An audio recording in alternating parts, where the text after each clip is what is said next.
तर आता भारताचं देखील हे तैयार है हम असं म्हणणं आहे, तर त्या देखील आपण बातम्या बघूयात. जम्मू काश्मीरमध्ये आता स्पेशल फोर्सच्या जवानांकडून अतिरेक्यांची शोध मोहीम सुरू आहे. तर संशयास्पद दहशतवादी कारवायांची माहिती मिळाल्यानंतर गुलमर्ग लगतच्या जंगलामध्ये शोध मोहीम सुरू झाली. विशेष दलाच्या शोध मोहीम पथकाकडून कारवाई सुरू आहे. पाकमध्ये जितका मुस्लिमांचा छळ होतो तितका भारतामध्ये होत नाही. पाकिस्तानमधील मौलवीचा पाकलाच घरचा आहे. भारतासोबत युद्ध लढायला कोण कोण जाणार आहे? मौलवींच्या प्रश्नावर मशिदीमध्ये उपस्थित असणाऱ्या एकानंही हात उंचवलेला नाहीये. पश्तून लोक पाकिस्तानी सैन्याविरोधात भारतीय सैन्यासोबत उभे राहणार. भारतानं पाकिस्तानवर हल्ला केल्यास आम्ही भारतासोबत. पाकिस्तानमधील खैबर पख्तूनख्वामधील इस्लामिक धर्मोपदेशकांची भूमिका आहे.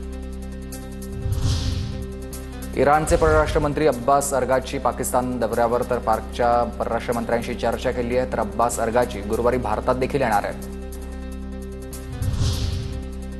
पाकिस्तानकडून भारतावर सायबर हल्ल्याचा प्रयत्न. संरक्षण विभागाशी संबंधित वेबसाईटवर हल्ल्याचा प्रयत्न. भारतामधील संरक्षणाशी संबंधित माहिती चोरण्याचा पाकचा प्रयत्न आहे. पाकिस्तानी नागरिकाला गुरुदासपूरमध्ये अटक. बॉर्डर क्रॉस करण्याचा प्रयत्न करणाऱ्या पाक नागरिकाला बीएसएफकडून अटक. हुसेन मोहम्मद अजमल नाव.